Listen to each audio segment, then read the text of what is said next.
Hello friends, welcome to my channel. आज हम मानक संदर्भित मूल्यांकन, जिसे नॉर्म रेफरेंस्ड इवैल्यूएशन कहा जाता है, और निकष संदर्भित मूल्यांकन, जिसे क्राइटेरियन रेफरेंस्ड मूल्यांकन कहा जाता है, दोनों में अंतर को जानेंगे।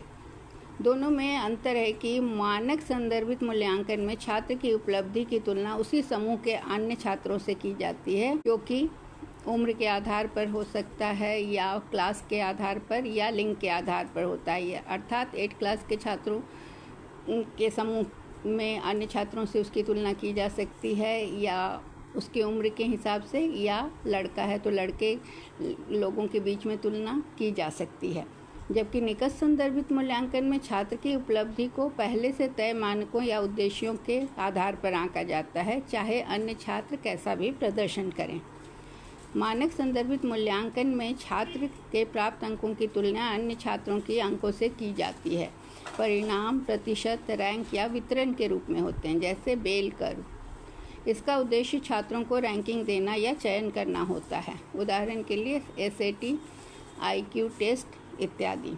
निकष संदर्भित मूल्यांकन में छात्र के प्रदर्शन को निर्धारित मानदंड या शिक्षा के लक्ष्यों के अनुसार मापा जाता है, न कि अन्य छात्रों से तुलना करके।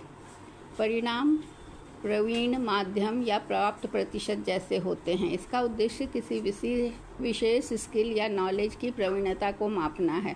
इस तरह की परीक्षा IIT, ऑल इंडिया रैंक का जो भी एग्ज़ाम होता है, उसमें ड्राइविंग टेस्ट, लाइसेंस परीक्षा इत्यादि में होती है। मानक संदर्भित मूल्यांकन में तुलना समूह के अन्य छात्रों से की जाती है, और निश्चित मानकों से परिणाम को प्रतिशत या रैंक में दिखाया जाता है। और निकष संदर्भित मूल्यांकन में प्रवीणता को देखा जाता है, और उसमें चयन प्रवीणता इत्यादि होती है। में अन्य पर निर्भरता होती है मानक संदर्भित में, और उस निकष संदर्भित में किसी अन्य छात्रों से की योग्यता का मूल्यांकन केवल मानकों के आधार पर निर्धारित पहले से तय मानदंडों के अनुसार किया जाता है। अन्य छात्रों के रिजल्ट से उसमें कोई फर्क नहीं पड़ता है।